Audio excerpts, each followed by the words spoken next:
iniciativa, um projeto novo, fiquei sabendo um pouco dele, gostei da proposta, então vi, e eu agradeço aí pela chance de ajudar no trabalho.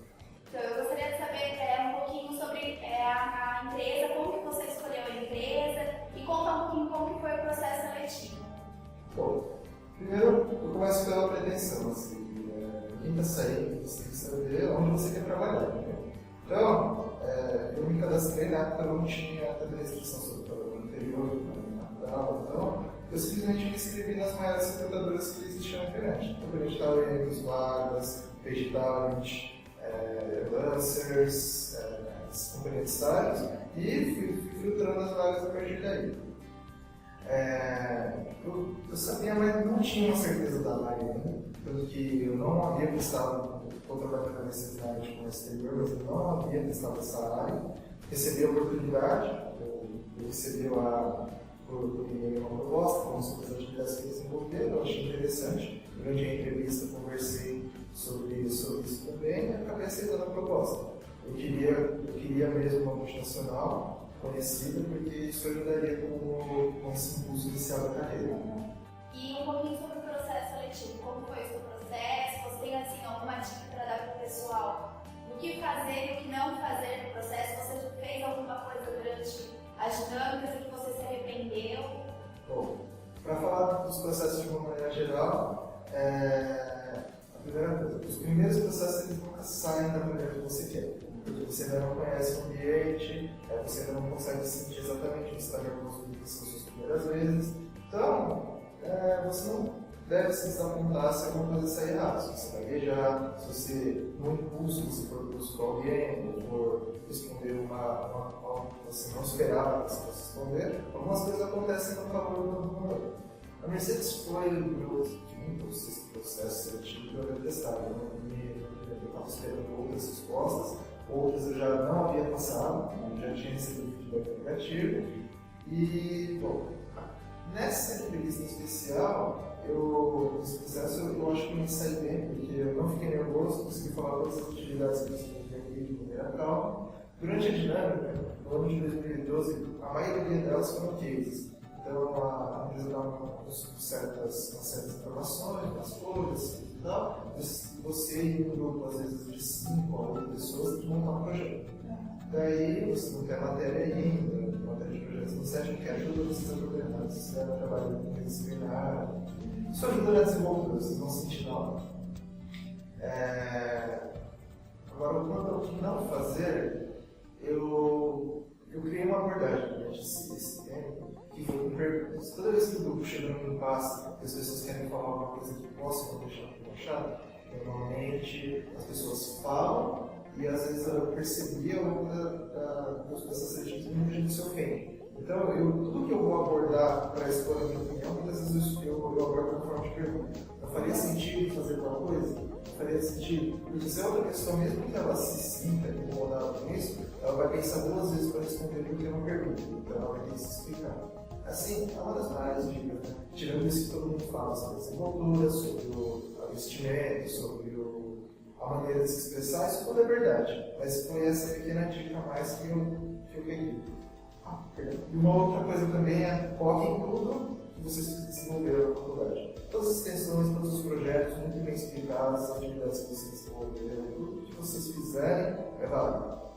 A língua básica seja também é válido. E o que você acha, assim, o que você desenvolveu dentro da faculdade, o que você acha que mais pesou para você ingressar na empresa?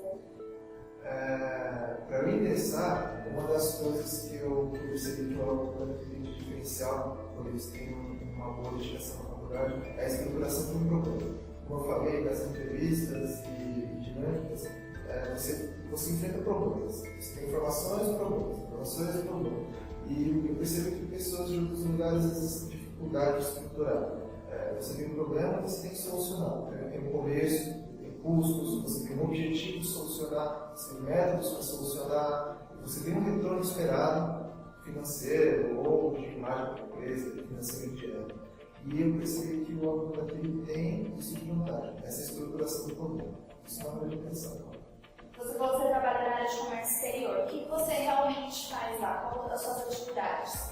Bom, eu separo em dois tipos. Tem as atividades rotineiras e as atividades extra. As atividades rotineiras no meu departamento basicamente é exportar. Então eu crio uma série de documentos que envolve trabalho braçal e muita atenção. Porque eu tenho uma série de numerações que eu preciso trabalhar, que são registro de processo da Mercedes, registro de faturamento na contabilidade da Mercedes, registros para com a Receita Federal, certificações em banco, e todos são pequenos documentos que tem lá uma listagem que está sendo exportada, o preço, o trailer por onde vai a carga, por onde vai essa carga pelo mar, pelo ar, pelo português, se essa carga tem seguro ou não. Tem um termo chamado incoterms que vocês vão aprender ainda, até onde vai a responsabilidade, por exemplo.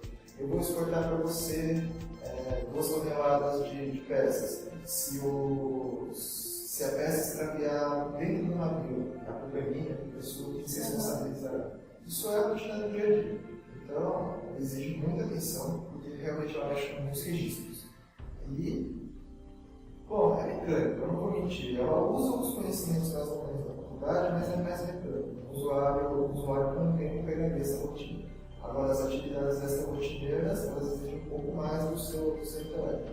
Por quê? Implantação dos sistemas, você tem que colocar lá uma alterações na maneira que o governo vai abordar as empresas do Brasil para com as suas obrigações. Por exemplo, agora, a partir de agosto, o governo brasileiro exige que as empresas registrem os seus serviços, não só os seus produtos. Então, isso muda, você precisa de um sistema novo, você precisa de profissionais adequados a essa área, você precisa de projetos para que o departamento possa se adequar a essa situação. E você lá tem algum tipo de acompanhamento ou a maioria das coisas depende da sua iniciativa, você tem que correr atrás? Para o comércio exterior, eu tenho muito acompanhamento, que os meus supervisores, alguns analistas e os gerentes, eles são bem atenciosos com essa parte. Agora, coisas que facilitam o meu trabalho, depende inteiramente de mim. Eu uso muito o Excel, mas o Excel que eu uso no meu serviço ele não é oficial para montar projetos para a empresa, exatamente. Eu uso o Excel para facilitar o meu trabalho. Então, eu faço processos com e sem cobertura fatorial, cada um tem uma série de cálculos para ser feito, cada um tem uma série de registros para ser feito, para serem feitos. Então, eu uso minhas planilhas automáticas, meus hyperlinks, meus botões, para simplesmente facilitar o meu trabalho. Para essas coisas, eu não tenho acompanhamento.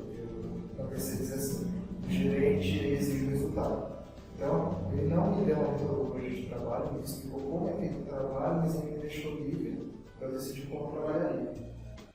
E você tem assim, alguma meta, objetivo dentro da empresa? Dentro da empresa?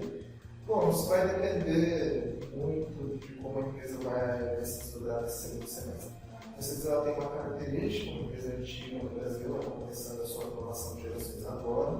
A nossa geração está entrando aos poucos. A maioria dos trabalhadores administrativos lá são 40 anos de cima. Então, é uma coisa nova. Então, se surgir uma oportunidade, eu tenho um plano pensado assim. Para caso não aconteça, eu sempre tenho um plano B para você. E qual o seu principal desafio que você enfrentou durante esse tempo dentro da Mercedes? Bom, o desafio é pessoal, mesmo que a minha rotina até lá. Eu moro em Minas e trabalho em São Bernardo, eu moro quase 4 horas para chegar no local do serviço, tempo para ir e para voltar, então o meu dia a dia é cansativo. Agora, uma coisa que eu senti que a faculdade não forneceu nesse emprego é que a gente analisa muito algumas formas de estratégia ao longo dos semestres.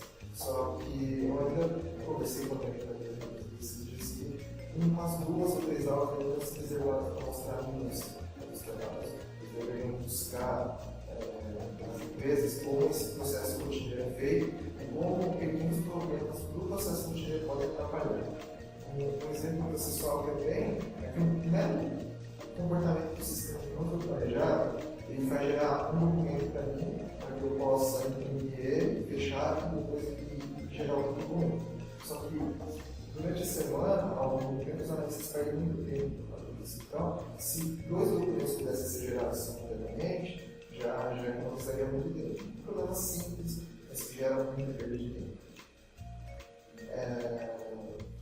Assim, como eu posso explicar?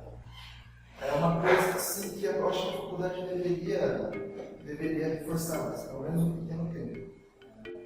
E em algum momento você sabia que estava certo, mas você teve que se sujeitar a algumas normas na empresa?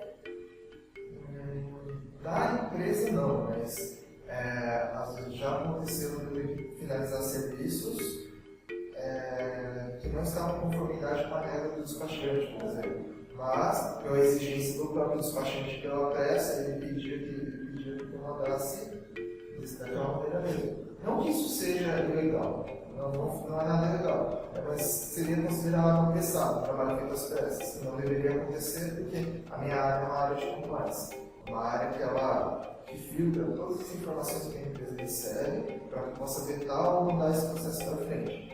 Infelizmente, nossa área também tem metas, então, às vezes, como ela vai lidar com muitos elos, como contabilidade, tesouraria, área comercial, despachante, Receita Federal, companhias marítimas, cliente, é difícil, às vezes, jogar com todos esses órgãos ao mesmo tempo. Eu queria que você deixasse um recadinho, uma dica aí para o pessoal que está assistindo do Mormon.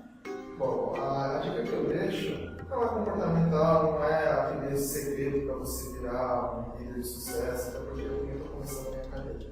Não sei. Mas a dica que eu acho que é importante na faculdade é: toda vez que o professor falar alguma coisa que parece uma loucura, parece complexo, parece que o cara está viajando, que vocês tentem entrar na mente mesmo do professor. Tentem entender o que ele está falando. Por mais absurdo, por mais complexo, por mais esquisito que pareça o que ele está falando, isso é importante. Por quê? Porque a gente cai naquela história da bravata. Bravata, para mim, é bem relativa. Quando você espera, por exemplo, que o professor vai ser um remédio absoluto que vai te levar ao sucesso, isso não acontece, aí você chama de bravata. Não pode ser assim, porque é difícil mesmo parecer uma coisa milagrosa dessa. Mas, às vezes você chama de bravata porque você tá de fato entrando naquela análise, você vê que tem defeitos naquela análise, aí ainda é feio chamar de bravata, mas sabe, você já tem um pouquinho de fundamento a mais. Você teve que entrar em tudo aquilo que você está pensando para explicar aquilo, para poder criar uma crítica. Isso ajuda a você ter imaginação para você fazer esses problemas. Você soluciona problemas de uma maneira muito mais fácil. Queria agradecer ao Douglas pela participação, muito obrigada. Queria deixar um recado final só. Como estagiário, como aluno daqui da MESP que está iniciando a carreira, eu apoio a iniciativa do grupo. A proposta é bem interessante, eu espero que ela realmente se concretize e consiga alcançar objetivos curtos e longos.